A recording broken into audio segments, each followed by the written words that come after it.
তাহলে good morning boys and girls. তাহলে আজকে আমরা শিখতে চলেছি ফ্রেজ।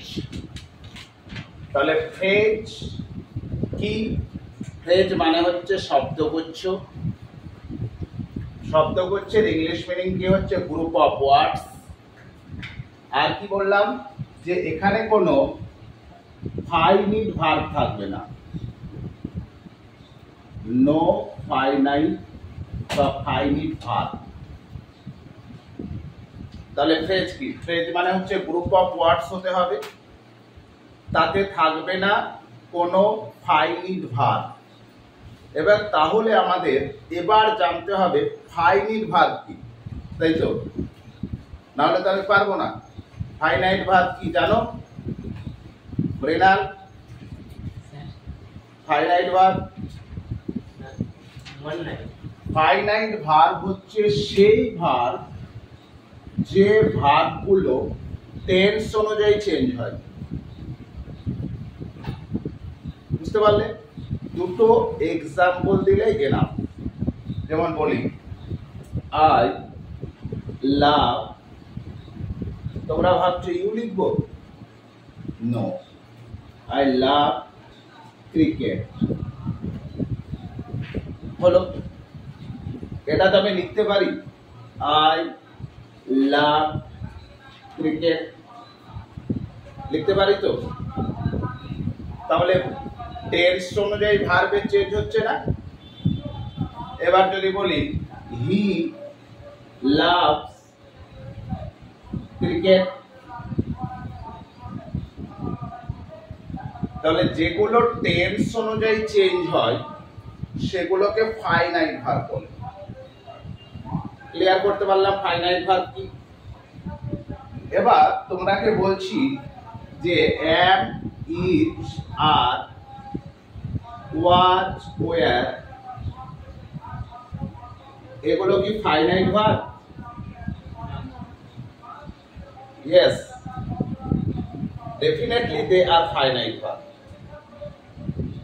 একটা এক্সাম্পল দিই, ক্লিয়ার হয়ে যাবে। আই এম এ বয়, হয়তো এটা হয় না? আই ওয়াজ এ বয় হচ্ছে না? টেন্স অনুযায়ী চেঞ্জ হচ্ছে না? তাহলে এম ইজ আর ওয়াজ এরও মানে ফাইনাইট ভার্ব।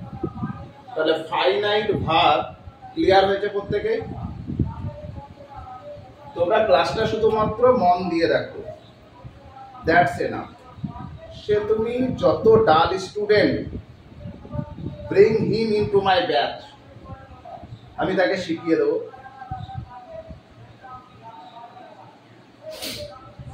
কারো এতটুকু কারো কোনো জায়গায় ডাউট আছে? ডাউট নেই। তোমরা শুধু মন দাও তাহলেই হবে। এবার ফ্রেজ কত প্রকার সেটা দেখি। ফ্রেজ প্রধানত বা মূলত তিন প্রকার, যেটা আমরা জানি। কিন্তু এক হচ্ছে নাউন ফ্রেজ,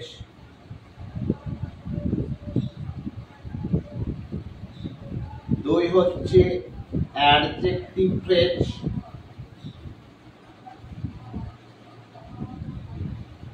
তিন হচ্ছে অ্যাডভার্ব ফ্রেজ। অ্যাডভার্ব ফ্রেজ এছাড়াও আরো আছে কিন্তু, যেমন আছে ইন্টারজেকশনাল,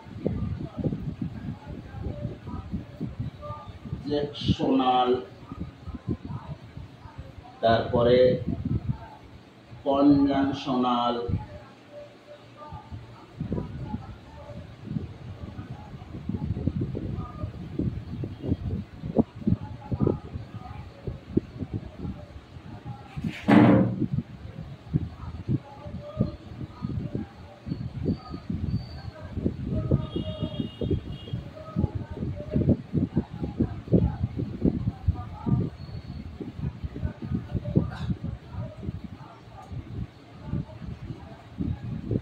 phrase in apposition,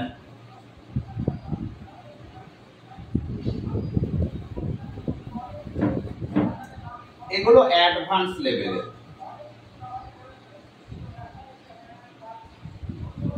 যে interjectional, conjunctional, phrase in apposition, এগুলো অ্যাডভান্স লেভেলের ফ্রেজ।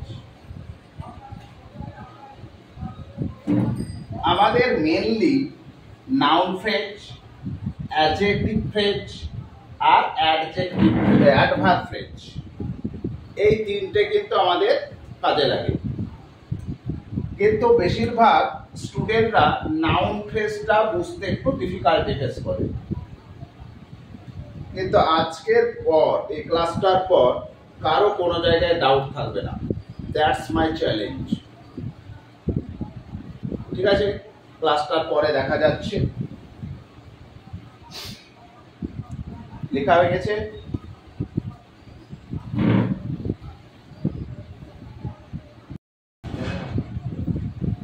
তাহলে প্রত্যেকে লেখা কমপ্লিট। তাহলে আমরা পেলাম কি, ফ্রেজ মানে কি, ফ্রেজের ডেফিনেশন জানতে গিয়ে আমরা এত কিছু জানলাম। তার মাঝখানে ফ্রেজ মানে জানলাম শব্দগুচ্ছ, এ গ্রুপ অফ ওয়ার্ডস, এখানে কোনো ফাইনাইট ভার্ব থাকবে না। তারপরে জানলাম কি ফাইনাইট ভার্ব কি সেটা জানলাম, আর কি ফ্রেজ কত প্রকার সেটা জানলাম। মূলত বলেছিলাম 3 প্রকার: noun phrase, adjective phrase, adverb phrase. কিন্তু আরো অ্যাডভান্স লেভেলে আরো 4খানা ফ্রেজ আছে, যেমন interjectional phrase, conjunctional phrase, prepositional phrase আর ফ্রেজ ইন অ্যাপোজিশন। এই ফ্রেজ ইন অ্যাপোজিশন আমরা দেখবে নাউন ইন অ্যাপোজিশন করেছিলাম কখন, দেখবে সিম্পল করার টাইমে করেছিলাম না নাউন ইন অ্যাপোজিশন। তাহলে এবার আমরা দেখি 1 বাই 1 নাউন ফ্রেজ। প্রথমে দেখে নিই।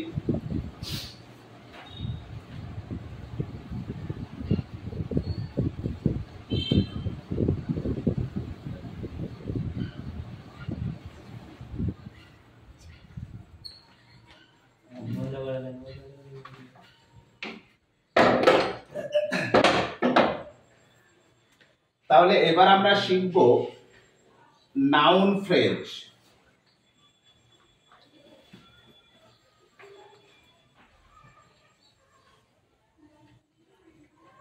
নাউন ফ্রেজ শিখতে গেলে আমাদেরকে একটা সোপ কিনে নিয়ে আসতে হবে।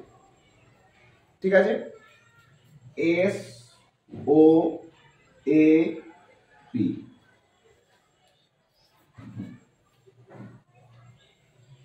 SOAP মিন্স, এটা মানে হচ্ছে সাবজেক্ট, এটা মানে হচ্ছে অবজেক্ট, আর এটা মানে হচ্ছে আর্টিকেল প্রিপোজিশন।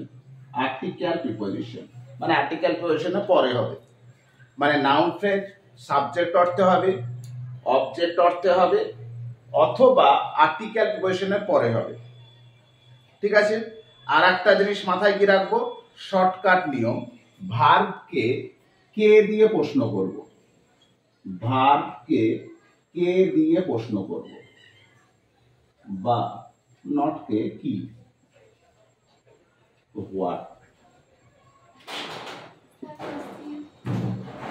তাহলে ভার্বকে আমরা কি দিয়ে প্রশ্ন করব, ক্লিয়ার? তাহলে একটা এক্সাম্পল দিই, দেখো জল হয়ে যাবে। I want to play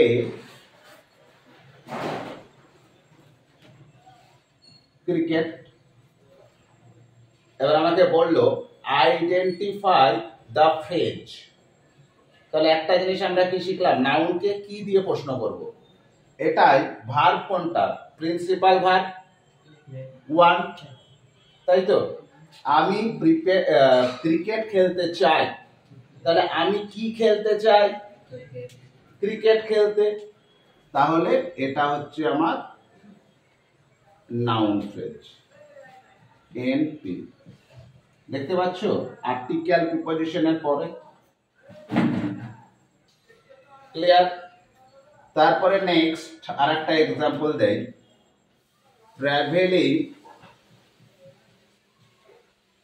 by bus is a travel. Travelling by bus is a travel, এটাই ভার্ব কোনটা? ইজটা ভার্ব। তাহলে বাস যাত্রাটা একটা যন্ত্রণাদায়ক। তাহলে কি যন্ত্রণাদায়ক? বাস যাত্রা। তাহলে কোনটা হচ্ছে? Travelling by bus, noun phrase. Clear? আর একটা এক্সাম্পল দিই, two is human.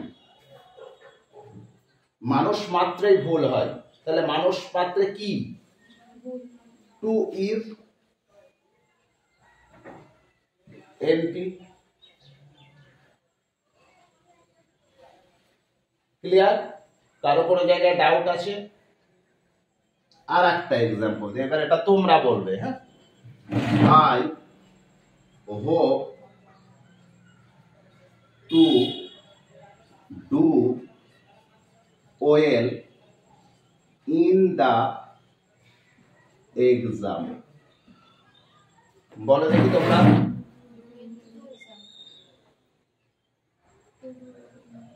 Two do well in the exam, good. তাহলে এটা হলো নাউন ফ্রেজ। এবার তোমরা বলো, সে যত ডালি হোক, এরপরে নাউন ক্লজার কারো ক্লিয়ার মানে ডাউট আছে কারো? মনে হয় না থাকবে, আশা করছি তোমরা প্রত্যেকে বুঝতে পেরেছো। নাও নোট ডাউন।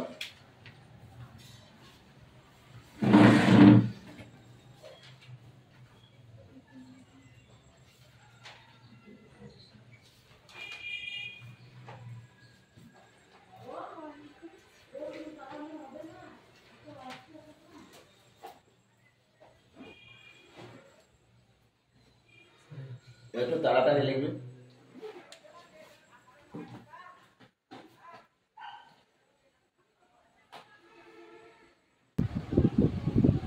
এবার আমরা নাউন ক্লজ হলো, এবার আমরা কিন্তু অ্যাডজেক্টিভ ক্লজ শিখবো, বা অ্যাডজেক্টিভ ক্লজ কেউ কেউ বলে। ঠিক আছে?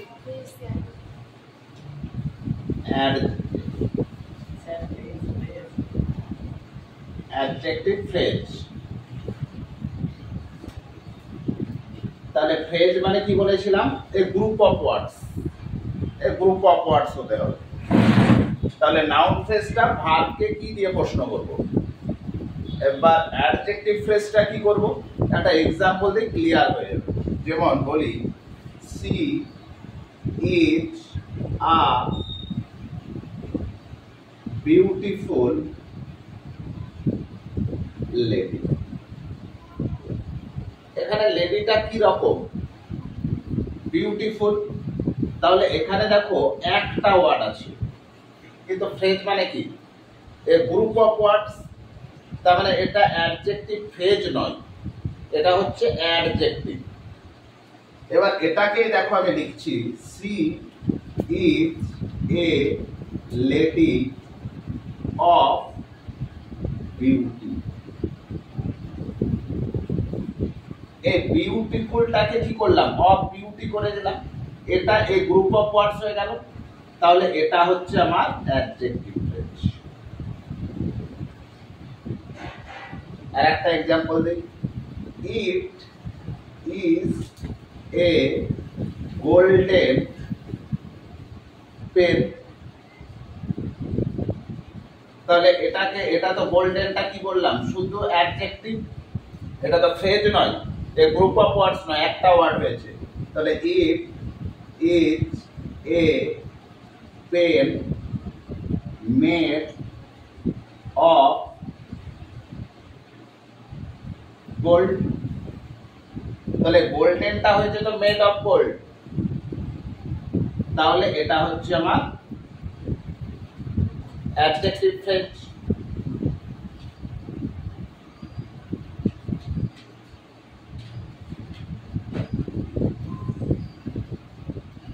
Clear?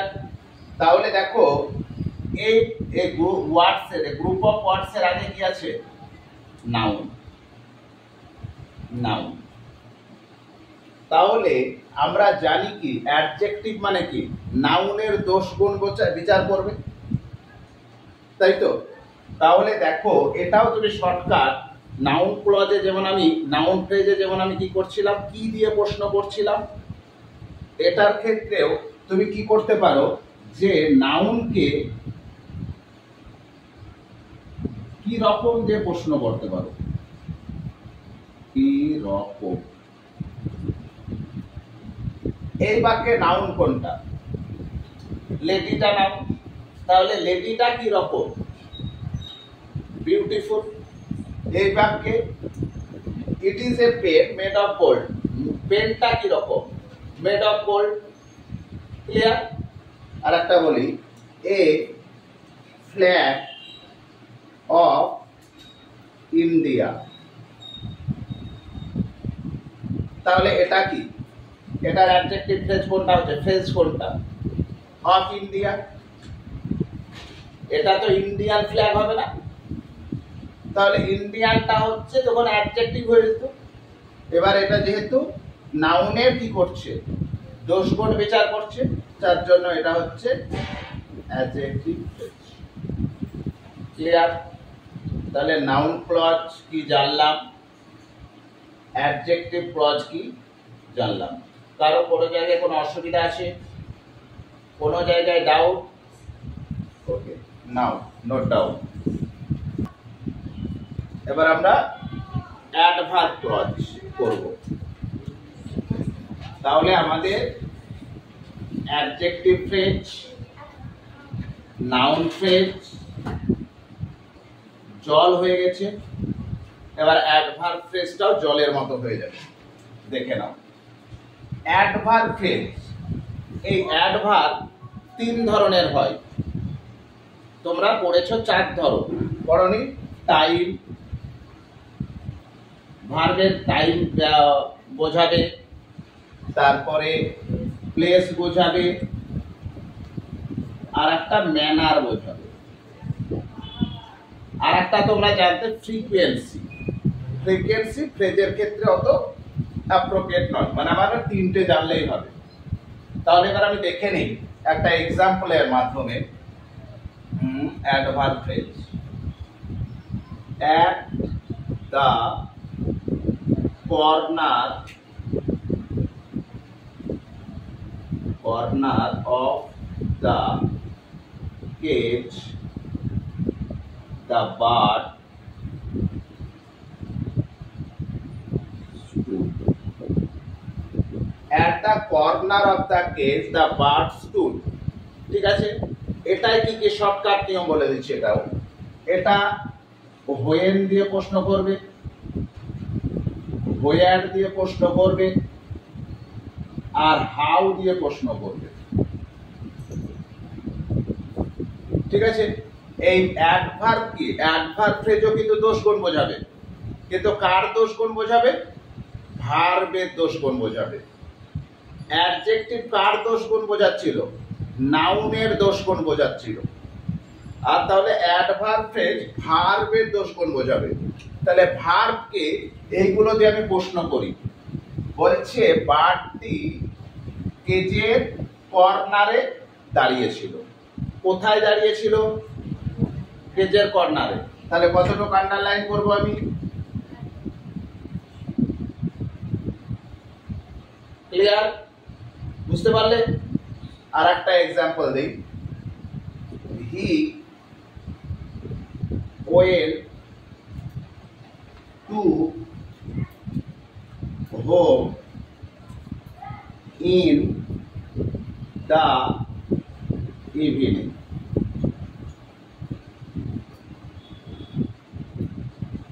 He went to home in the evening. সে সন্ধ্যাবেলায় বাড়ি গিয়েছিল। তাহলে এবার এটাও ভার্বকে প্রশ্ন করি, সে কখন বাড়ি গেছিল? In the evening. তাহলে এটা হলো আমার অ্যাডভার্ব ফ্রেজ। ক্লিয়ার? আর একটা এক্সাম্পল দেই হাউ দিয়ে। হি বা সি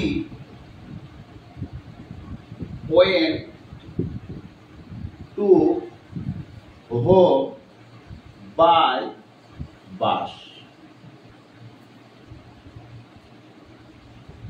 তাহলে সে কিভাবে বাড়ি গেছিল? By bus. তিনটে ফ্রেজ ক্লিয়ার? যে তিনটে ফ্রেজ আমাদের বেশি প্রয়োজন হয়। কারো কোনো জায়গায় ডাউট আছে? কেউ কোনো মানে এমন কোন স্টুডেন্ট আছে যে তোমরা বুঝতে পারোনি? তাহলে তোমরা শুধু যদি ক্লাসটা মন দাও, যে কোনো গ্রামার তোমাদের কাছে ইজি হয়ে যাবে। তোমরাকে ইংরেজিটা সহজভাবে ভাবতে শিখতে হবে, কঠিন ভাবে নেবে না, তাহলে দেখবে ইংরেজিটা তোমাদের কাছে সহজ হয়ে যাবে। তাহলে যেটা বলছিলাম, বারবার ক্লজ বেরিয়ে যাচ্ছিল, দেখবে অ্যাডভার্ব ক্লজ, অ্যাডজেক্টিভ ক্লজ বেরিয়ে যাচ্ছিল। তাহলে ক্লজটা কি? ক্লজটা কি বলতো? প্রথমে আমি পেয়েছিলাম কি, ফ্রেজ মানে বলেছিলাম এ গ্রুপ অফ ওয়ার্ডস, আর কি বলেছিলাম, নো ফাইনিট ভার্ব। ওই ক্লজে ওইগুলো থাকবে, শব্দগুচ্ছও থাকবে, আবার ফাইনিট ভার্বও থাকবে, সেটাই হচ্ছে ক্লজ। আমরা ফ্রেজের পরে ক্লজে যাব আমরা। এই ফ্রেজ যদি তুমি না জানো তাহলে ক্লজ পারবে না, ক্লজ যদি তুমি না জানো তাহলে তুমি কি পারবে না? Simple, complex, compound. কমপ্লেক্স মানেই তো পুরো ক্লজ, তাই না? ঠিক আছে, লিখে নাও। তাহলে তিনটে ফ্রেজ আমাদের কাছে ক্লিয়ার হয়ে গেল।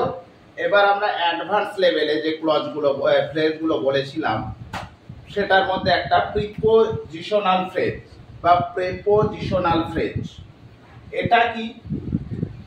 দেখো, এক্সাম্পল আমি দিয়েছি, he died for the country. Clear? He died for the sake of the country, তাই তো? She died on the sake of the country, for the sake of the country. তাহলে দেখো, ফরটাকে কি লিখেছি?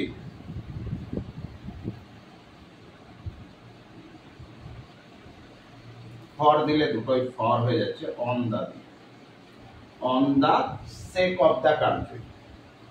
তাহলে ফর মানে হচ্ছে কি? On the sake of. তাহলে ফরটা কিন্তু একটা ওয়ার্ড ছিল, তাহলে তো ফ্রেজ হচ্ছিল না। ওই ফরটাকে আমি ভেঙে কি করলাম? On the sake of. এটাই হচ্ছে প্রিপোজিশনাল ফ্রেজ। আর একটা এক্সাম্পল দেখো, he could not attend the class for his illness। সে ক্লাসটা অ্যাটেন্ড করতে পারেনি তার অসুস্থতার জন্য। তাহলে ফরের পরিবর্তে আমি কি লিখতে পারি? On account of. On account of মানে তো জন্য।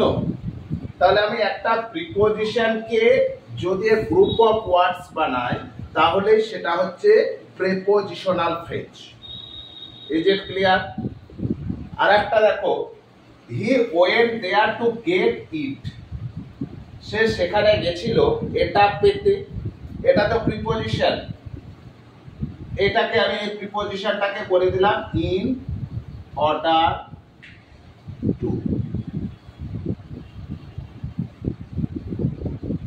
তাহলে সেটাই হচ্ছে prepositional phrase. Is it clear? তাছাড়াও তোমরা মনে রাখতে পারো, ফ্রেজটা দেখবা প্রিপোজিশন দিয়ে শুরু হবে, প্রিপোজিশন দিয়ে শেষ হবে, প্রিপোজিশন দিয়ে শুরু হবে, প্রিপোজিশন দিয়ে শেষ হবে, প্রিপোজিশন দিয়ে শুরু হবে, প্রিপোজিশন দিয়ে শেষ হবে। এবার বুঝতে পারলে? হ্যাঁ, হ্যাঁ, অফ কোর্স।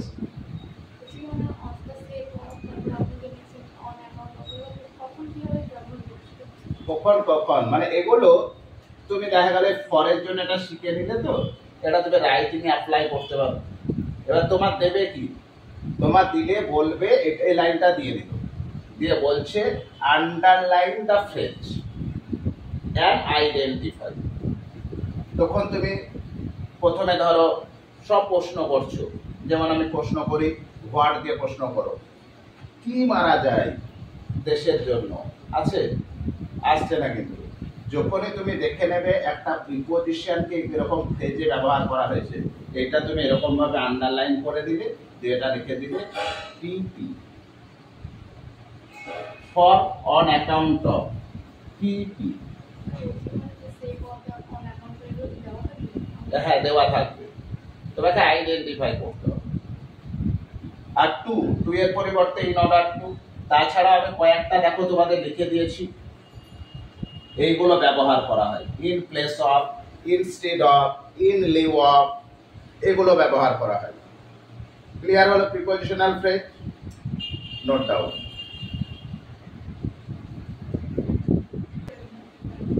তাহলে আমরা প্রিপোজিশনাল ফ্রেজ ওটা বুঝলাম, নাউন ফ্রেজ কি বুঝলাম, অ্যাডজেক্টিভ ফ্রেজ কি বুঝলাম, অ্যাডভার্ব ফ্রেজ কি বুঝলাম।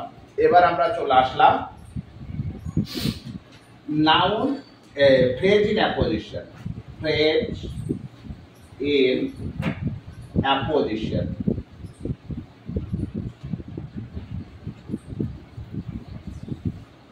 Phrase in apposition. Phrase in apposition আমরা নাউন ইন অ্যাপোজিশন করেছিলাম সিম্পল সেন্টেন্সে। ফ্রেজ ইন অ্যাপোজিশনটা কিছুই নয়, দেখে নাও। দেখা গেল আরতি, Rabindranath Tagore, a great poet, wrote Gitanjali,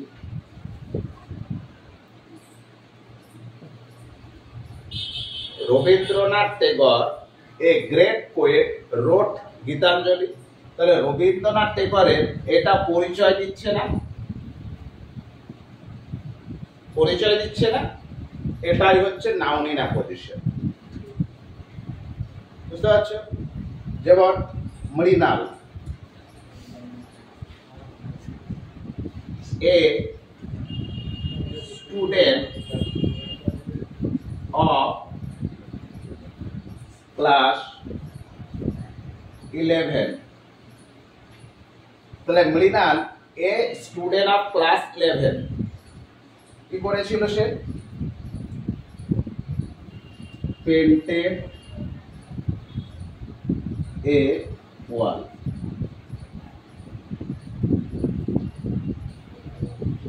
তাহলে দেখো মৃণালের পরিচয় বোঝাচ্ছে, এটা হচ্ছে ফ্রেজ ইন অ্যাপোজিশন। ক্লিয়ার? তাহলে ফ্রেজ ইন অ্যাপোজিশন কিছুই না, যারা নাউন ইন অ্যাপোজিশন করেছে তারা ফ্রেজ ইন অ্যাপোজিশনটাও পাবে। এটাই হচ্ছে ফ্রেজ ইন অ্যাপোজিশন। কারো কোনো জায়গায় কোনো ডাউট আছে? নাও, নো ডাউট। আমাদের এবার পড়ে থাকলো দুটো ফ্রেজ, একটা ইন্টারজেকশনাল ফ্রেজ আর একটা হচ্ছে কনজাংশনাল ফ্রেজ। ইন্টারজেকশনাল ফ্রেজ আমরা তো জানি, বুঝতে পারছি না। ইন্টারজেকশন বিস্ময়সূচক না? তাহলে ইন্টারজেকশন যেমন বলি না, hurray, we have won the match, আমরা শুনেছি না? Won the match. এই হুররেটাকে দেখা গেল আমরা লিখলাম, কি লিখলাম? What a pleasure. এটা মানে তাই তো? হুররে মানে কি? What a pleasure. হুররে কখন বলো? যখন আমরা বিশাল আনন্দিত হই। তাহলে প্লিজার মানে কি? আনন্দিত। তাহলে হোয়াট এ প্লিজার মানে কি? কি আনন্দিত। We have won the match. তারপর আরেকটা কি বলি এরকম? Alas, Bapu was no more. Bapu was no more. এই অ্যালাসটাকে কিভাবে বলবো? হোয়াট এ পিটি, কি দুঃখজনক ঘটনা, তাই না? তাহলে হোয়াট এ পিটি, এটাই হচ্ছে। এই দেখা গেল অ্যালাসের পরিবর্তে এটা ব্যবহার করছে, হুররের পরিবর্তে দেখা গেল এটা ব্যবহার করছো। এটাই হচ্ছে ইন্টারজেকশনাল ফ্রেজ। ক্লিয়ার? নেক্সট, এবার কনজাংশনাল ফ্রেজে কিচ্ছু তোমাদের একটা কোশ্চেন করি, মানে ফ্রেজ তো লাস্টের দিকে চলে এসেছি, যে আমরা দেখবে এই গ্রামারটা শিখিনি, নো সোনার হ্যাড হি, শিখেছি তো? আমরা দেখবে কোনোদিন আমরা প্রশ্ন করিনি স্যারকে যে স্যার নো সোনার হ্যাডটা কি, বা গ্রামারের কোন পার্ট জিজ্ঞেস করেছি। আমরা শুধু দেখবে 9-10-এ শিখেছি কি নো সোনার হ্যাড থাকলে, অ্যাজ সুন অ্যাজ থাকলে নো সোনার হ্যাড হয়, আদারওয়াইজ আর কোনো প্রশ্ন করেছি? কিন্তু এই নো সোনার হ্যাডটা কি কেউ বলতে পারবে কি? নো সোনার হ্যাডটাই হচ্ছে কনজাংশনাল ফ্রেজ। বুঝতে পারলে? তাহলে কনজাংশন করছে না এটা, তোমরা শুধু একটাই মনে রাখো, কনজাংশনাল ফ্রেজ হচ্ছে no sooner had. That's enough. তাহলে আজকে বলো ক্লাসটার পরে অন্তত ফ্রেজে কারো কোনো জায়গায় ডাউট আছে? আশা করছি নেই। তাহলে তোমরা যদি মন দিয়ে ক্লাসগুলো করো তাহলে তোমরা গ্রামার শুধু শিখবে না, শিখাতেও পারবে।